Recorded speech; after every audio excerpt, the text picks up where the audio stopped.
नमस्कार, मैं हूं आपके साथ श्रेया दीक्षित और आप देख रहे हैं यूपी का नंबर 1 डिबेट शो जो कहूंगा सच कहूंगा। सियासत में मौसम का भी अपना मिजाज होता है। सावन आते ही है, आसमान में बादल दिखते हैं, लेकिन उत्तर प्रदेश में बादलों में सियासत के मुद्दे भी उभर रहे हैं।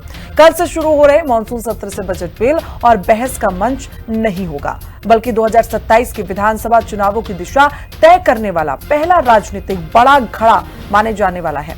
योगी सरकार 10 साल का रिपोर्ट कार्ड लेकर सदन में उतरेगी और विपक्ष सवालों के पूरे फेहरिस्त लेकर जवाब मांगने की तैयारी में है।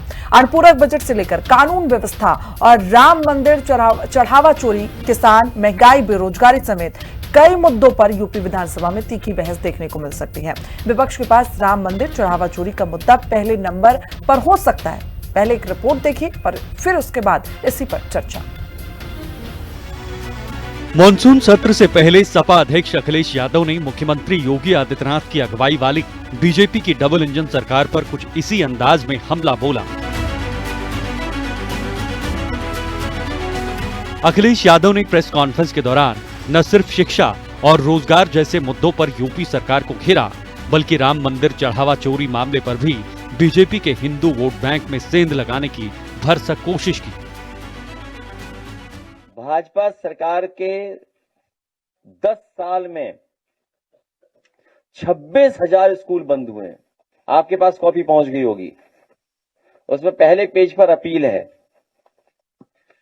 और कुल सरकारी स्कूल जो बंद हुए हैं और मर्जर के नाम पर जो बंद हुए हैं वो 26,386 हैं। कुल बच्चों का नामांकन जो घटा है, जो एनरोलमेंट बढ़ा है, वो 28 लाख के लगभग है, जिसमें पीडीए, ओबीसी, एससी, एसटी के जो बच्चे हैं वो 25 लाख हैं। साथ ही साथ ये नौकरी नहीं देना चाहते, सरकारी नौकरियां खत्म कर रहे हैं। तो सरकारी प्राइमरी शिक्षकों की संख्या जो घटी है वो 62,465 घटी है। जौहर विश्वविद्यालय को लेकर के पहले दिन से इनकी नियत और मंशा ठीक नहीं रही है। ये नहीं चाहते कि शिक्षा की संस्थान आगे बढ़े, लोग पढ़े लिखे बने, लोग अपने आप रोजगार पाएं। तो ये यूनिवर्सिटी जो नहीं बना पाए, वो यूनिवर्सिटी पे हथौड़ा चलाना चाहते हैं। और ये एफआईआर किस पे लिखा रहे हैं अभी लोकसभा में? समाजवादियों पर, विपक्ष के लोगों पर, पप्पू यादव पर, अवधेश जी पर, कांग्रेस पार्टी के नेता उन पर। तो एफआईआर इन पे क्यों नहीं हुई जिन्होंने हनुमान जी को इस तरीके से पेश किया था? उन्हें मजबूर किया, उनकी गरीबी का मजाक उड़ाया उन्होंने। जितने भी ये पात्र बनते हैं, कलाकार बनते हैं, वो सब गरीब घर के परिवार के हैं। उनका इसी से जीवन यापन होता है। चंदा सीसी, चंदा चोरी, चढ़ावा चोरी, दान पात्र में चोरी, राम धन में चोरी, क्या बताया जाए? सरकार में क्या नहीं हुआ है सरकार में। और तब जब मुख्यमंत्री जी वर्ल्ड रिकॉर्ड बना रहे थे अयोध्या जाने का। यूपी विधानसभा के मानसून सत्र का आगाज हो रहा है, जिसमें अनुपूरक बजट और विधेयक जैसे मामलों पर चर्चा संभव। तो उधर पेपर लीक और राम मंदिर चढ़ावा चोरी जैसे मुद्दों पर सपा और कांग्रेस हमलावर है। इधर सत्ता में बैठी बीजेपी ने सत्र के दौरान विपक्ष के हर एक सवाल का जवाब देने का दावा किया है, बशर्ते विपक्ष बहस से भागे ना। मैं नहीं कहता कि भाजपा में सब चंदा चोर, लेकिन जितने चंदा चोर हैं सारे भाजपा में। तो भाजपा अगले चुनाव में इस जवाबदेही से बच नहीं पाएगी। जिनकी आस्था है मंदिर में, वो करारा जवाब देंगे, इस वजह से कि जितने चंदा चोर हैं सब भाजपा में। वो तो हर 17 में घेरने की तैयारी करते हैं, जब अंदर जाते हैं तो ठंडा जाते हैं। जब सरकार चर्चा के लिए तैयार होती तो सदन छोड़ के भाग जाते हैं सब। यही तो काम करते हैं, बाहर खूब चिल्लाते हैं, अंदर बोलती बंद हो जाती है। इससे पहले अखिलेश यादव ने सोशल मीडिया प्लेटफॉर्म पर भी बीजेपी सरकार पर निशाना साधा। मुद्दा था वही चढ़ावा चोरी। बीजेपी का साथी रामघाती महापापी। अब भाजपा सरकार से त्रस्त जनता ने भाजपाइयों को पहचानना ही बंद कर दिया है। अब तो भाजपाइयों और उनके संगी साथियों की एक ही बदनाम पहचान बची है, सीसी। जनता भाजपाइयों को देखकर कह रही है सीसी सीसी, जो भाजपा का साथी वो रामघाती महापापी। सबसे पहले राम मंदिर चढ़ावा चोरी का मुद्दा उठाने वाले अखिलेश यादव का सीधा निशाना वही हिंदू वोट बैंक है, जिसके जरिए बीजेपी अपना सॉफ्ट हिंदुत्व वाला एजेंडा चलाती आई है। स्पेशल रिपोर्ट, हिंदी खबर। तो चलिए चर्चा की शुरुआत कर लेते हैं। हमारे साथ पैनल जुड़ चुका है, कि करके तारुफ करवा देती हूँ। संजू सिंह, नेता भारतीय जनता पार्टी से हमारे साथ हैं। चंचल यादव, प्रवक्ता समाजवादी पार्टी से हमारे साथ मौजूद हैं। अभिमन्यु त्यागी हैं, प्रवक्ता कांग्रेस से हमारे साथ। और निरंजन पोद्दार, राजनीतिक विश्लेषक भी हमारे साथ मौजूद हैं। आप सभी का हिंदी खबर में बहुत स्वागत है। शुरुआत में सबसे पहले चंचल जी से कर लेती हूँ। चंचल जी, इस बार जो आप मुद्दे सदन में उठाने वाले हैं वो बहुत गंभीर हैं और वो सीधे लोगों से कनेक्ट करते हैं, लेकिन सवाल सबसे पहले यही है आपसे कि क्या जवाब भी सुनेंगे इस बार? क्योंकि हमेशा हम देखते हैं कार्रवाई शुरू होती है सदन की, उसके बाद आप लोग सिर्फ हंगामा करते रह जाते हैं, ना तो वहां पर कायदे से सवाल पूछे जाते हैं और ना ही जवाब सुने जाते हैं। इस बार कैसी तस्वीरें हमें देखने को मिलेंगी? देखिए श्रेया जी, लोकतंत्र में सत्ता पक्ष की जिम्मेदारी सदन चलाने की ज्यादा होती है और सत्ता पक्ष की पूरी जिम्मेदारी होती है सदन किस तरीके से चले और किस तरीके से विपक्ष की बात को सुने। लेकिन अगर आप देखो, चाहे सेंट्रल गवर्नमेंट हो चाहे स्टेट हो, कितनी तानाशाही है। सबसे बड़ा सवाल तो यह है कि इनसे पूछिए कितने दिन सत्र चलाओगे, कितने दिन पूरे साल में सत्र चलते हैं, ये सबसे बड़ा सवाल है। सबसे पहले तो सरकार की नीयत ही खराब है। हमें जनता के सरोकारों के मुद्दों पे कोई बात नहीं करनी है, जन समस्याओं के मुद्दों पे कोई चर्चा नहीं करनी है। जो भी आज सोचो, आज हालत ये हो गया है इस प्रदेश का कि किस तरीके से पूरी दुनिया ने देखा कि उत्तर प्रदेश में प्रभु श्री रामचंद्र जी के भगवान प्रभु श्री रामचंद्र जी के मंदिर में जिस तरीके की चोरी हुई, और चोरी का अब इतना हास्यास्पद, श्रेया जी आपने कभी सोचा होगा कि चोरी पहले 3 जून तक 80 लाख रुपए बरामद हो चुके थे। हाँ। मीडिया में आया सारी चीजें। माननीय राष्ट्रीय अध्यक्ष जी ने इस बात को ट्वीट किया 7 जून को, और 9 जून को जिनके शरण में सारी चीजें हुई, जिनके निगरानी में सारी चीजें हुई, चंपत राय बंसल जी के, वो 9 जून को कहते हैं कि ये बराबर जो है मॉनिटरिंग चलती रहती है, ऑडिट होता रहता है, कोई उल्लेखनीय बात सामने नहीं आई। उसके पहले 3 जून तक 80 लाख रुपए बरामद हो चुके थे चोरों के यहां से, बेईमानों के यहां से। उसके बाद भी कोई एफआईआर नहीं हुई, कोई पुलिस नहीं आई। उसके बाद जब एसआईटी का गठन होता है, एसआईटी के गठन के बाद भी उन लोगों के खिलाफ कोई स्टार्टिंग में कोई कार्रवाई नहीं की गई। 15 दिन तक उन्हें खुली छूट दी गई चीटिंग करने के लिए, बेईमानी करने के लिए। और ये पूरी दुनिया ने देखा होगा, उत्तर प्रदेश पहला ऐसा राज्य होगा कि जहां पे सरेआम चोरों के घर से पैसे पकड़े गए, उन्हें जेल नहीं भेजा गया पहले, और जेल कब भेजा गया? 15 दिन बाद। अब क्या गारंटी है कि वो अमाउंट 80 लाख रुपए ही थे? किसकी निगरानी में पैसे पकड़े गए? वो अथॉरिटी कौन सी थी? कम से कम जिस प्रदेश में कानून का राज है, अगर है तो नहीं, अगर है तो कम से कम पुलिस को इन्वॉल्व करना चाहिए था। पुलिस बरामदगी करती, उनके घर से पैसे जब्त करती, और भी तमाम चीजों की 80 लाख ये पुलिस ने तो बरामद किए ना चंचल जी, 80 लाख रुपए ये पुलिस ने तो बरामद किए ना। कहां बरामद किए श्रेया जी? अब आप पत्रकार हो के ऐसी बातें करोगे तो बड़ा हास्यास्पद लगेगा मुझे। ये पुलिस से बरामद किए? क्या पुलिस को इन्वॉल्व किया था चंपत राय जी ने? क्या एफआईआर हुई थी? एफआईआर होने के बाद पुलिस बरामदगी आती बात ना। तो जब एफआईआर की बात की गई श्रेया जी, जब एफआईआर की बात हुई कि क्या किसी थाने में एफआईआर हुई है, तो किसी थाने में एफआईआर नहीं हुई। तो एफआईआर नहीं हुई तो फिर पुलिस कैसे इन्वॉल्व हो जाएगी? ट्रस्ट तो कह रहा है एफआईआर हो गई थी, आप कह रहे नहीं हुई है। किसने बोला? ट्रस्ट बोल रहा है, ट्रस्ट ने बोला कि एफआईआर हो गई थी। अरे मैडम कहां आप हो? वो तो कह रहे थे कि अखिलेश यादव जी के बोलने से पहले ही इनको ट्रस्ट को पता था। मुझे तो उम्मीद है कम से कम इस बात का विश्लेषण आप जरूर करेंगे कि किस तरीके की बातें आप श्रेया जी कह रही हैं कि ट्रस्ट कह रहा है एफआईआर हो गई थी। ट्रस्ट में 9 जून को आदरणीय चंपत राय बंसल जी ने कहा कि कोई उल्लेखनीय बात हुई ही नहीं, कोई पैसा चोरी हुआ ही नहीं, ऑडिट चल रहा था। यही तो बोला था मैडम, याद है आपको? नहीं याद है? एक तो जब एसआईटी के गठन के बाद सारी बातें आई हैं, वो मीडिया में, प्रिंट मीडिया में, इलेक्ट्रॉनिक मीडिया में हुआ कि इतनी अनियमितता। मैं आपको एक छोटी सी बात बताना चाहता हूं कि कितनी बड़े बेईमान है ये। जब कोई इंसान गलती करता है तो लोग कहते हैं कि भगवान माफ कर देंगे। जब भगवान के साथ बेईमानी करोगे तो कौन माफ करेगा आपको भाई?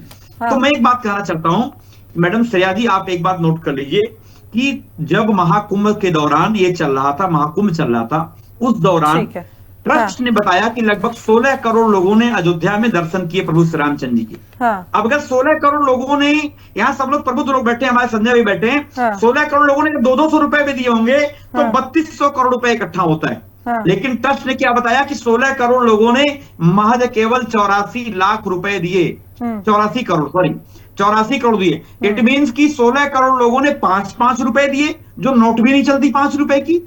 हमारे पोद्दार जी मुस्कुराने, सच्चाई बताओ तो ये सैकड़ों करोड़, हजारों करोड़ की बेईमानी है, चोरी है मैडम। ये छोटी अच्छी बात है चंचल जी, आप लोगों को इतनी जानकारी है, बहुत अच्छी बात है। मैं ये कह रही हूँ सर, आप मेरी बात सुन लीजिए, ठीक है, आपको मैंने बोलने का मौका दिया। मैं कह रही हूँ कि सारे सबूत लेकर, ये सारी बातें लेकर आप कोर्ट पहुंच जाइए सर।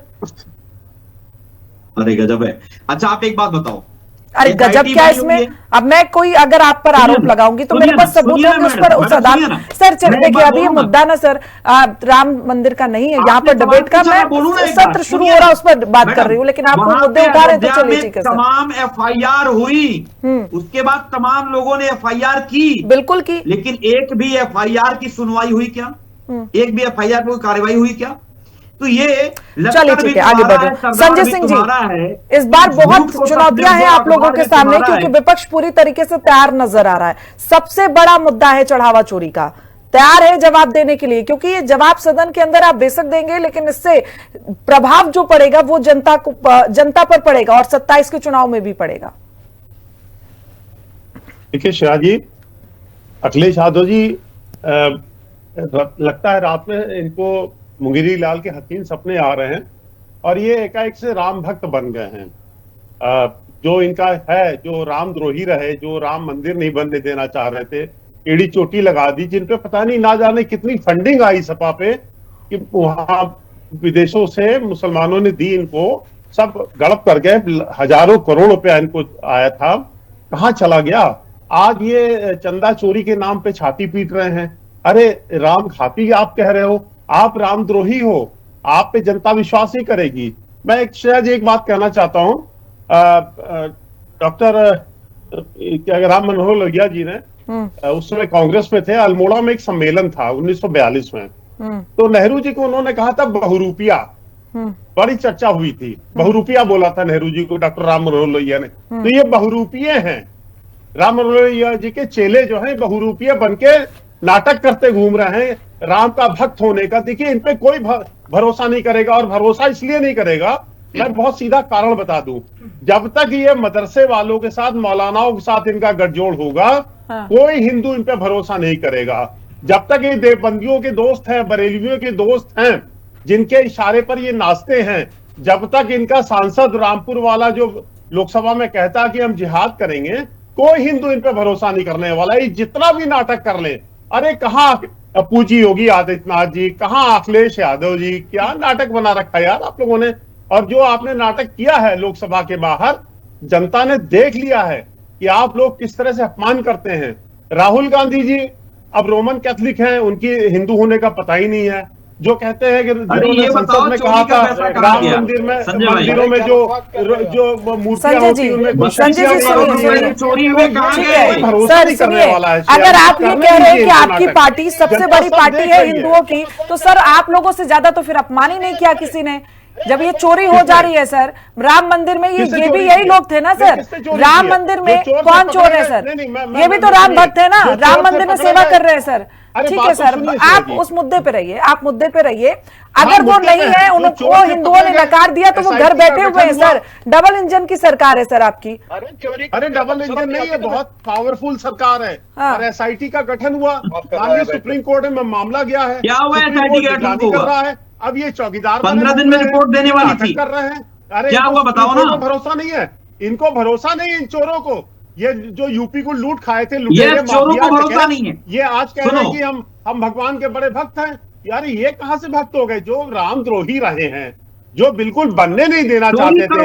अखिलेश यादव ने अभी बोला है ढांचा बदलना पड़ेगा। आप रामद्रोही हम हो गए, डकैती करो आप रामद्रोही हम हो गए। अरे भगवान को छोड़ दो कम से कम। वो तो जाहिर है, अगर अखिलेश यादव पहली बात तो आने वाले श्रेया हैं, जी, 50 का आंकड़ा पार नहीं करेंगे। अभी देखा होगा और अगर आपने पार- नितिन नवीन आए बनती भी थे, है उनको बाई चांस, बजरंग बली तो को समझ किस लीजिए तरीके से हिंदू इन लोगों ने दर्शन नहीं डांस कर पाएगा, कराया, राम मंदिर में बिल्कुल कितनी तय है। शर्मनाक लगा। ये लोग नहीं, आपने देखा ये होगा सिर किस के तरीके बल से खड़े आरोप होकर- पहली बात तो चंचल जी, मैं रोज डिबेट में बोलती हूँ, आप लोग रोज ये मुद्दा उठाते हैं, कोई बजरंग बली वहां पे नहीं नाच रहे थे, ऐसे मत बोलिए आप क्यों चंचल जी, बेचैन हो रहे हो? ये बहुत मैं बड़ा तो अपमान है। बोले थे, मैं नहीं बोला। भगवान अखिलेश जी क्यों नहीं हनुमान जाते वहां राम पर नहीं मंदिर? नाच रहे थे सर, राम मंदिर उनका क्यों कोई नहीं जाते? वेशभूषा लेकर वहां पर वो क्यों नहीं जाते जाति जो राम लगती है मंदिर? उस तरीके का आपकी वो होता है मंशा तो पूरा। साफ जाहिर होती है। चलिए ठीक है, मैं आपकी आगे बढ़ हिम्मत रही नहीं, हूँ। राम मंदिर में पैर रख दो। अभिमन्यु क्योंकि त्यागी आपके जी, जो अब्बा जान है ना, कांग्रेस वो आप पे चढ़ विपक्ष- बैठेंगे। पीडीए का जो ए चलिए ठीक है, अब्बा ठीक है, वो आपको संजय जी रुक जाइए। मैं आगे अभिमन्यु बोलना नहीं जी, चाहता सपा हूं। पूरी तरीके आप- से तैयार नजर आ रही है सरकार को घेरने के लिए, और सरकार भी तैयार है जवाब देने के लिए, लेकिन कांग्रेस कहां स्टैंड कर रही है इस बार? क्या सिर्फ और सिर्फ विधानसभा के अंदर और बाहर सपा के पीछे ही कांग्रेस रहने वाली है, या एक अलग मुकाम हासिल करेगी इस बार उत्तर प्रदेश में? श्रेया जी, कांग्रेस ने क्या मुकाम हासिल किया है वो छात्रों की गूंज से पता लगा।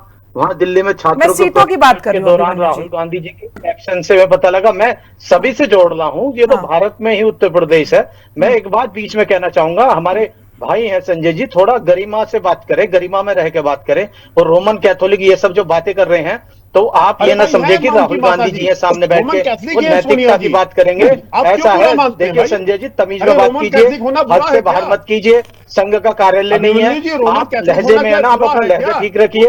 आप जो भी है, देखिए 2 मिनट में इलाज हो जाता है।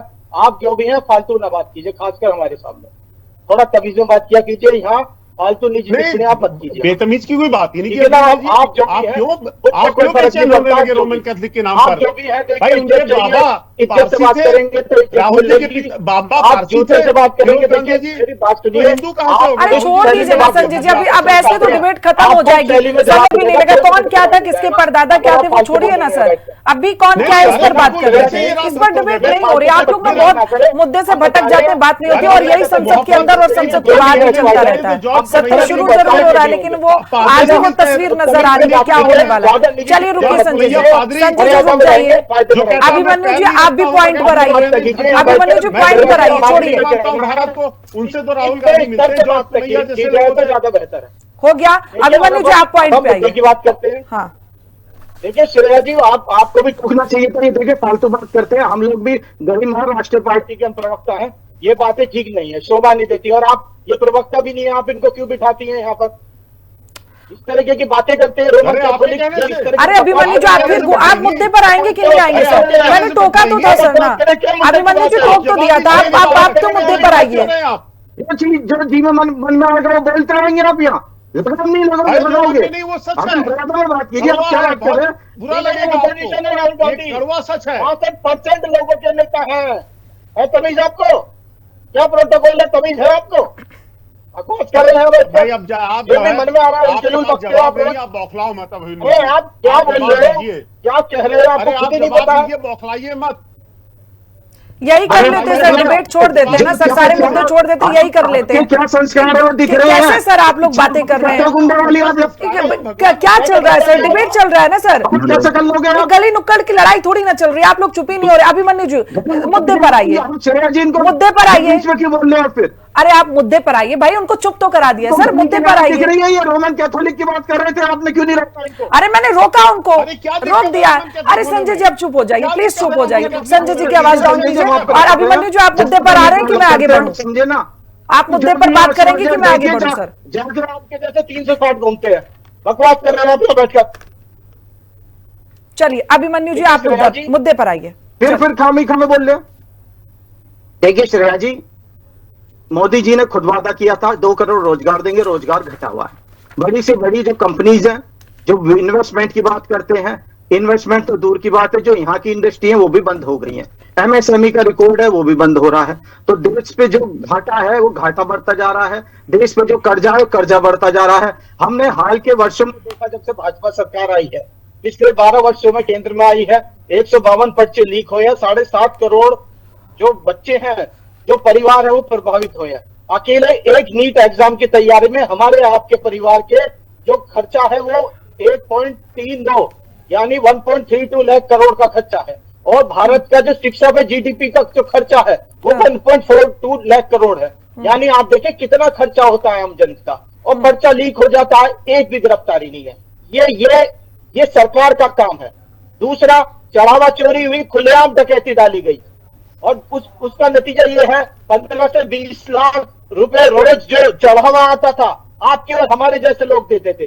मैंने भी राम मंदिर में चढ़ावा दिया, लेकिन उसके बाद 70 से 80 हजार रुपए आने लगा, क्योंकि करोड़ों लोगों के साथ धोखा किया, करोड़ों लोगों को लूटा है इन्होंने, आस्था के साथ खिलवाड़ किया है, करोड़ों लोगों की जो भावनाएं हैं वो इन्होंने आहत की है। और मुझे रामचरितमानस तो बच्चों दोहा याद आ जाता है, वही है। लोहिया जी ने बिल्कुल सही कहा था, क्या बात है, जाकी रही भावना जैसी प्रभु मोरे देखी तीन तैसी।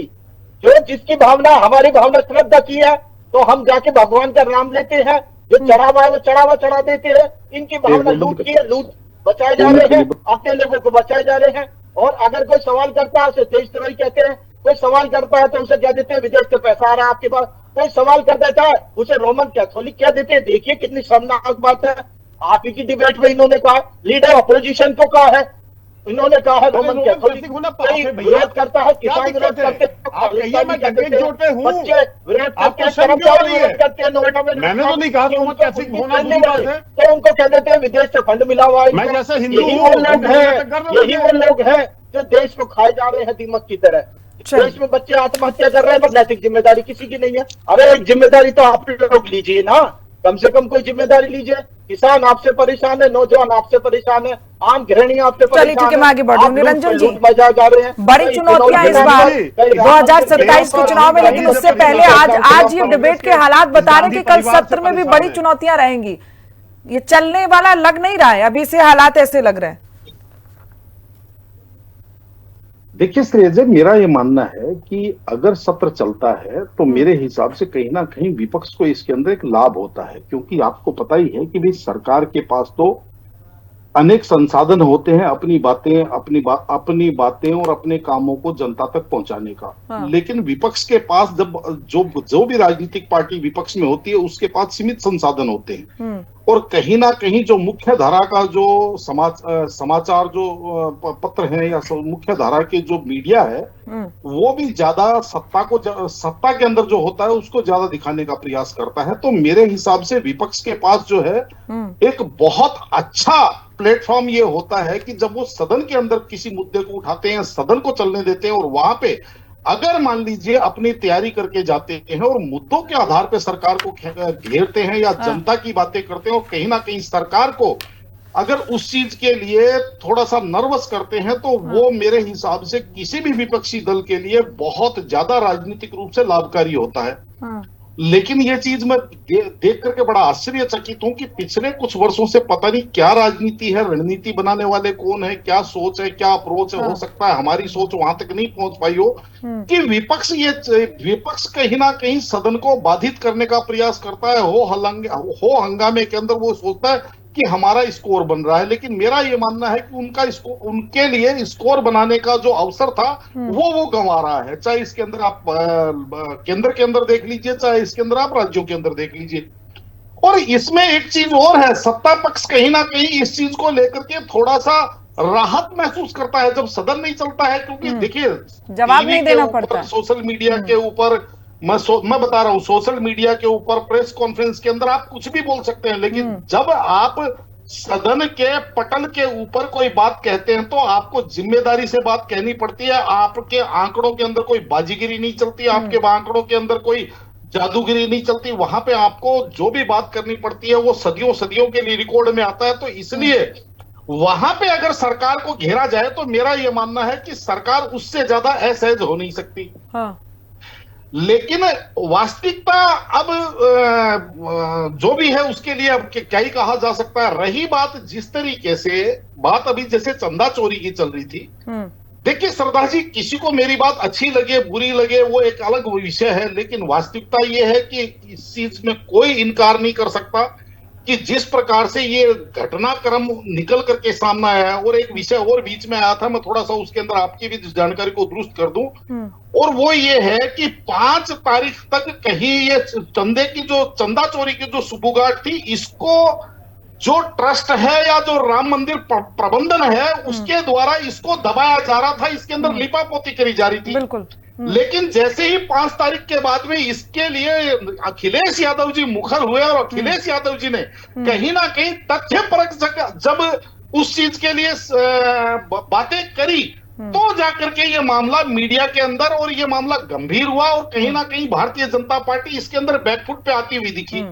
लेकिन वास्तविकता ये भी है कि आपको ये चीज भी समझनी चाहिए कि इसके अंदर कहीं ना कहीं मुझे ऐसा लगता है कि इस पिच के ऊपर अगर समाजवादी पार्टी खेलती है तो शायद उसको कोई इसके अंदर राजनीतिक लाभ होने की मुझे उम्मीद नहीं दिखा देती, क्योंकि हमारे यहाँ एक होता है एक्सेप्शन और एक होता है परसेप्शन।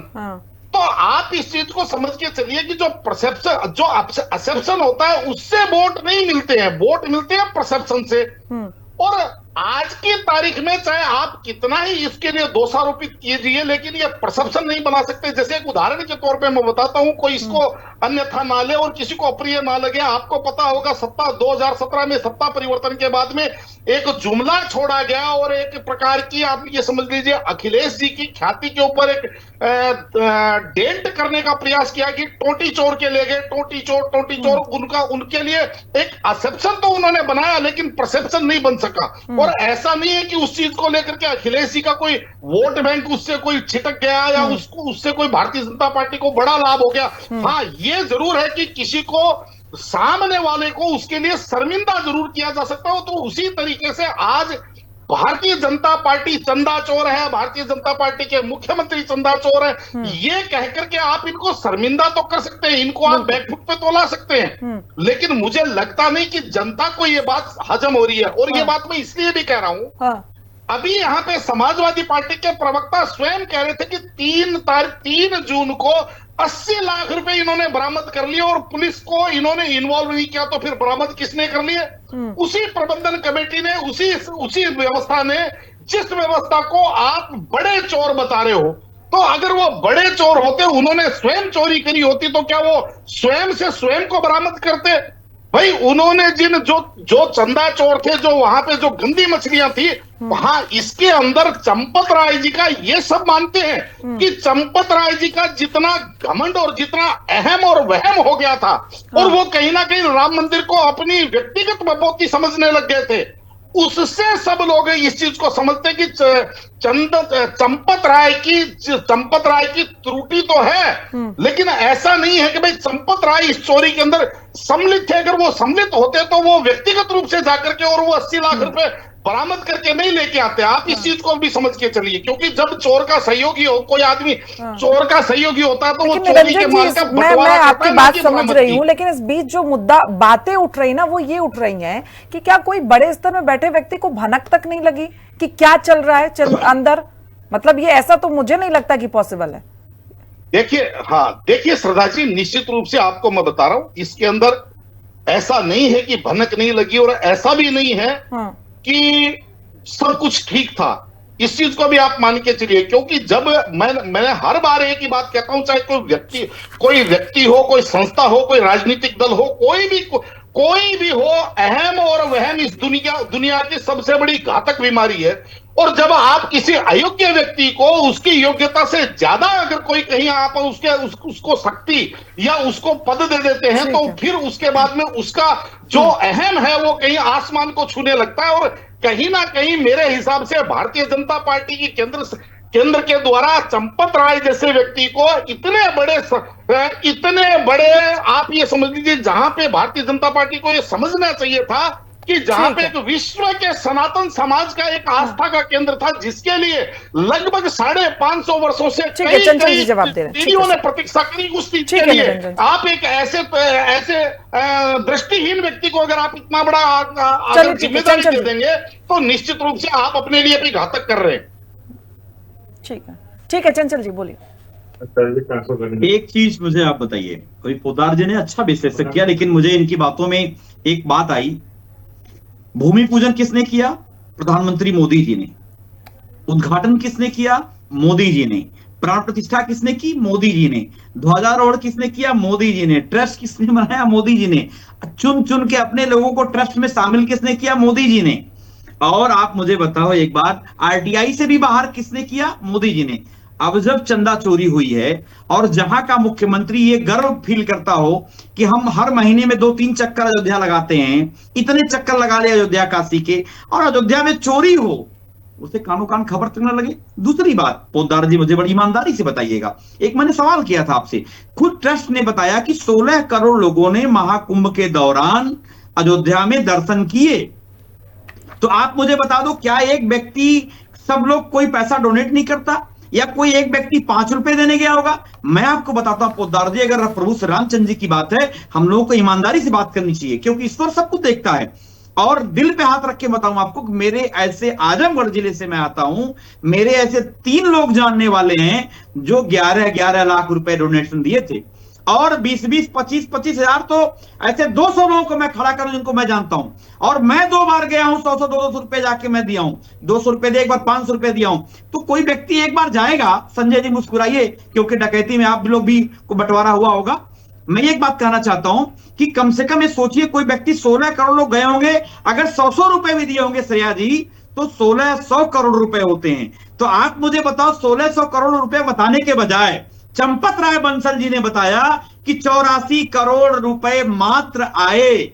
तो आप मुझे बताओ पोद्दार साहब, आप कह रहे हो चंपत राय बंसल जी को आपने क्लीन चिट दे रहे हो, एसआईटी ने इतना प्रेशर बनाया, पता नहीं ना जाने क्या उनसे पूछताछ हुई, क्या नहीं हुआ, कुछ भी एसआईटी ने क्लियर किया।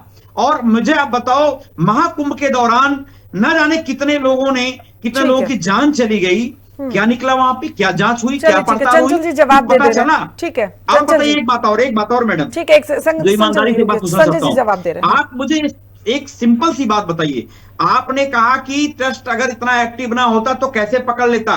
तमाम लोगों ने ट्रस्ट में चोरी के कई सारे प्रमाण दिए चंपत राय जी को, जिसने प्रमाण दिए उसको चंपत राय बंसल जी ने किनारा कर दिया। क्या चंपत राय बंसल को नहीं पता है, जो लोग चोरी कर रहे थे, बड़ी बड़ी बिल्डिंग बना रहे हैं, बड़े बड़े होटल खरीद रहे हैं, बड़े बड़ी गाड़ियों से चल रहे हैं, जो 10,000-12,000 नौकरी करने वाला व्यक्ति है पोद्दार जी, विश्वास तो किसी पर करना होगा ना। ट्रस्ट पर आप लोगों को विश्वास नहीं है, एसआईटी पर आप लोगों को विश्वास नहीं है, सरकार पर आप लोगों को विश्वास नहीं, तो सर फिर क्या कर सकते हैं? कैसे विश्वास? आपको विश्वास है मैडम, मुझे बताओ आप। अरे आप 1600 करोड़ में, मुझे अपने संविधान पर विश्वास है सर, आपको किस पर ये बताइए? आप भी गई होंगी, तो क्या 100 रुपए से कम दी होंगी? आप मुझे बताइए। ठीक है, आप 500 दे के आए, मैं 200 दे के आई थी। चलिए ठीक है, आगे बढ़ते हैं। संजय जी जवाब दी थी। श्रेया जी मैं जवाब दूं? हाँ। हमारे मित्र बड़ी बात कर रहे हैं कि प्रधानमंत्री जी ने ये किया, वो किया। अरे भाई आप कर लेते यार, किसने रोका था आपको? आप तो डरते थे, क्योंकि आपका राष्ट्रपति जी को भी नहीं बुलाया, दाढ़ी आपने महामहिम राष्ट्रपति को नहीं बुलाया, आपकी, क्योंकि आपको तो केवल अपने दिखावा करना था। आप ज्ञान दे रहे हो, चारों शंकराचार्य को नहीं बुलाया राम मंदिर, आपकी औकात नहीं थी, इसलिए और सुनिए, आप हम लोगों ने अयोध्या को हराने का काम किया है। आने वाले समय में 2027 में प्रभु श्री रामचंद्र जी आपको ऐसा सबक सिखाएंगे। लेकिन चंचल जी ये बात तो बहुत वाजिब है ना, ये काम आप लोग भी कर सकते थे। अगर आप लोगों को लगता है कि राम मंदिर बनवाने के नाम पर बार बार बीजेपी सत्ता में आ रही है, तो ये काम तो आप लोग भी कर सकते थे ना चंचल जी। इसका प्रायश्चित नहीं संजय भाई, इसका प्रायश्चित नहीं कर पाओगे, बेचैन होने लगते हैं। कम से कम बीच में। ठीक है, चलिए आपको जवाब नहीं देना सर, रुक जाइए। संजय जी चंचल जी रुक जाइए, प्लीज रुक जाइए। चलिए, डीजल महंगा कर दिया, पेट्रोल महंगा कर दिया, गैस सिलेंडर चंचल भाई ये सारे रिकॉर्ड महंगाई हो गई, भ्रष्टाचार हो गया। सुप्रीम कोर्ट चले दिल्ली में जंतर मंतर पे आपने देखा होगा किस तरीके से नौजवानों के साथ, हमारे जेन जी के साथ कितनी बदतमीजी हुई, कितनी मारपीट हुई उनके साथ में, कितना अहंकार सरकार ने माफी मांगी, सुप्रीम कोर्ट ने मना कर दिया। बहन बेटियों अरे जाओ ना लेकर रिकॉर्ड यार, और बता रहे हो उनके साथ गंदगी की है ना, क्या आप सरकार ने माफी हो ही नहीं। ये लोग तो बेचारे घर में जाते बोलता नहीं है। चंचल जी रुक जाइए, अब रुक जाइए सर, अब रुकिए, तो समय बहुत कम होता है सर, रुक जाइए। 500 रुपए दे के आया, 11 लाख दे के आया, समझे साहब? बहुत ये गुप्त होता है भगवान के लिए दान। ये आप ये कह के आपने बता दिया कि आप सनातनी हो ही नहीं, समझे साहब? आप इतने बड़े भक्त बने घूम रहे, कृष्ण जन्मभूमि का करवा दो ना, है तो आपके सामने, क्यों भाग रहे हो? क्योंकि वो दाढ़ी टोपी वाले जो आपके अब्बू जान हैं, वो आपको उठा के रगड़ देंगे, आप कहीं के नहीं रह जाओगे, आपके घर के ना घाट के। मेन कहानी ये है। तो देखिए, अब इस देश में सनातन बनाम दूसरा कुछ खेल चल रहा है। आप सेक्युलर भाई, हो ना? सनातन के सेक्युलर ठेकेदार हो? आप हो। सेक्युलर का मतलब क्या आप होता है? सनातन के नास्तिक। ठेकेदार हो। अरे बजरंग लेफ्टिस्टों बली की का भाषा अपमान में आप सुनो। करते हो, बजरंग बली को दलित आप अरे करते हो, सुनो यार, सीता मैया को लेफ्टिस्टों की टेस्ट ट्यूब में भी भाषा आप भाषा करते हो, में प्रभु श्रीरामचंद्र जी के सेक्युलर क्या उत्पत्ति होता का है? सवाल नास्तिक आपका एक होना। कैबिनेट मंत्री आप संजय लोग हो निषाद नास्तिक। करता है, और आप बात कर रहे हो आपका एक राज्यसभा सांसद जिसको आपने बनाया, विस्की में विष्णु बसे, रम में बसे राम, जिन्न में माता जानकी, ठर्रे में हनुमान, आपका अरे वो राज्यसभा आपका सांसद था। बोलता है, उसको आप मंत्री उसमें बनाते हो, सद्बुद्धि विधायक आ गई बनाते हो। भाजपा में आके। आपके यहाँ रह के दुर्बुद्धि सवार थी। बसी अरे कुशल मेरे चाहत भाई, कुशल रावण आपने उसको बसो करो। प्रमोट कर चलिए दिया। ठीक है। आप लोगों को अभिमन्यु त्यागी जी, कल की तस्वीरें आज ही साफ होती हुई मुझे नजर आ रही हैं। आप भी बस मुझे ये बताइए कि क्या समाजवादी पार्टी के पीछे पीछे विधानसभा के अंदर जाएंगे और विधानसभा के बाहर हंगामा करेंगे, या फिर मुद्दे जो हैं वास्तव में जो बड़े मुद्दे हैं जनता के, उनको लेकर आप लोग बात उठाएंगे? घर के लोग सवाल पूछ रहे हैं, ये बताओ श्रेया जी, कांग्रेस ने हमेशा से जो असल मुद्दे हैं उनको बताया है, चाहे चिकित्सा हो, शिक्षा हो, चाहे किसानों का पेमेंट हो, गन्ना किसानों को बकाया नहीं मिला, चाहे बिजली का मुद्दा हो, हमने तो सारे मुद्दे जनहित के उठाए हैं। अब ये मुद्दा जो छात्रों का बड़ा मुद्दा है, राम मंदिर की चढ़ावा चोरी का बड़ा मुद्दा है, और निश्चित तौर पे कांग्रेस पार्टी इन सारे मुद्दों को उठाएगी जो जनता से जुड़े मुद्दे हैं। एक किसान का पेमेंट नहीं बकाया है, सबका गन्ना किसान का हो गया भैया। अजी, ये आपके इंडिया अलायंस पार्टनर थे संजय जी, गन्ने का बकाया नहीं हुआ है, आप झूठी बात ना करें। मुख्यमंत्री सदन में झूठ बोल रहे गन्ने हैं। का बकाया नहीं मिला है अभी तक। सब हो गया। आप देखिए, आप यहाँ सब किसी का बैठ बकाया के नहीं क्या है। क्या बातें चीनी मिल बोलते बंद रहते कर हैं। रहे हो संजय जी, हम गन्ने लोगों का ने बकाया कहा कि नहीं चीनी हुआ है मिल पूरा अभी बनाई तक। थी, घोटी की चीनी कहाँ है बेच मेरे रहे हो, भाई? नहीं दिया गया है, क्या काम करोगे किसानों भाई? की आय दुगनी नहीं हुई है। आप आय दुगनी की वादा कर रहे थे, आय दुगनी नहीं हुई है। आप यहाँ झूठ बोलते हैं, पता नहीं कहाँ बैठकर आप ये सारी चर्चाएं करते हैं। संघ की शाखा में ये सब चर्चाएं होती होंगी, लेकिन आमजन के बीच में झूठी बातें नहीं चली। होती चर्चा जो आप कर रहे हो। संजय जी, गन्ने का बकाया कितना कितना दिया है, आप ये बता दीजिए, कितना बचा हुआ है? आप पेंडिंग बता दीजिए, रह रहे हो ना। आप पेंडिंग बता दीजिए कितना बकाया रहा है। अभी तो गन्ने का बकाया रह रहा है, बातें करते इतनी बड़ी बड़ी। देखिए, आप तो कहते थे कि इथेनॉल मिलेगा जब पेट्रोल में, तो गन्ने का रेट हम बढ़ाएंगे। चलिए ठीक है, निरंजन जी बताएं क्या लाभ हो गया? मुझे ऐसा लग रहा है कि कल की तैयारी आज ही डिबेट में हो जा रही है। अब सबसे बड़ा सवाल है कि क्या जो वास्तविक जो मुद्दे हैं जनता के, वो उठ पाएंगे या नहीं उठ पाएंगे, क्योंकि नजर तो नहीं आ रहा फिलहाल मुझे। देखिए श्रद्धा जी, मैं तो एक ही बात कहूंगा। पहली बात तो ये है कि मैं ना किसी के पक्ष में बोलता हूं, ना मैं किसी के विपक्ष में बोलता हूं। ये अलग बात है कि लोग अपने अपने हिसाब से अनुमान लगाते हैं कि मैं किसके पक्ष में बोल रहा हूं। मैं मेरा स्वतंत्र विश्लेषण करता हूं। देखिए, हमारे यहाँ कहा जाता है कि जब आप गलत बस पकड़ते हैं तो गलत स्टेशन पे पहुंचते हैं, और राजनीति के अंदर इस चीज का बहुत बड़ा महत्व है। और दूसरा महत्व है टाइमिंग का, कि अगर आप किस समय पे क्या चीजें लेके आते हैं। और मेरा यह मानना है, आज की तारीख में अगर समाजवादी पार्टी को स्कोर करना है, समाजवादी पार्टी को अगर अपना जो एक समझ लीजिए अपने आप को एक कंटेस्टेंट, अगर आप अपने आप को पूरी तरह बनाना है और भारतीय जनता पार्टी को परास्त करना है, तो समाजवादी पार्टी की जो विशेषता है, समाजवादी धर्म के नाम पे कोई राजनीतिक लाभ नहीं लेना चाहते। वो दादी इसको समझना पड़ेगा आपको। समाजवादी पार्टी के हमारे राष्ट्रीय अध्यक्ष जी कभी आप धर्म दादा ऐसा है, सुनिए मैं आपको सुनिए, मेरी बात सुनिए आप थोड़ा सा, मेरी बात चढ़ावा चोरी कर रहे हैं, ये ऐसा है भगवान। ठीक है चंचल जी, मुझे ऐसा लग रहा है कि अब सब कहीं ना कहीं धर्म को साध रहे हैं, क्योंकि बीजेपी के आने के बाद से एक चीज तो स्पष्ट हो चुकी है विपक्ष के मन में कि अगर जीतना है तो फिर धर्म को कहीं ना कहीं साधना पड़ेगा, और वो खेल चल रहा है, और ये खेल गलत है। फिलहाल समय इतनी की इजाजत देता, आप सब हमारे साथ जुड़े, चर्चा में शामिल हुए, इसके लिए बहुत बहुत शुक्रिया। तो देखिए, मानसून सत्र शुरू होने वाला है और सरकार और विपक्ष दोनों ही पूरी तरीके से तैयार है, लेकिन इस बीच जो सबसे बड़ा सवाल बना हुआ है कि क्या सदन की कार्रवाई सही तरीके से चल पाएगी। जो मुद्दे लगातार विपक्ष सदन शुरू होने से पहले उठा रहे हैं और जो मुद्दे वो लेकर जाएंगे, उसके जवाब क्या सुन पाएगी और क्या सही तरीके से ये सदन चल पाएगा। अब कल शुरू होगा सदन की जो कार्रवाई है, अब वो देखने वाली तस्वीरें होंगी कि किस तरीके की तस्वीरें आती है, क्या कोई निष्कर्ष इस सदन की कार्रवाई में निकलता है या फिर इसी तरीके से हंगामे की भेंट इस बार का भी संसद सत्र चढ़ जाएगा। फिलहाल बुलेटिन में इतना ही, फौरन लौट रही हूं कुछ और खबरों के साथ। तब तक के लिए बने रहिए हमारे साथ और देखते रहिए हिंदी खबर। नमस्कार।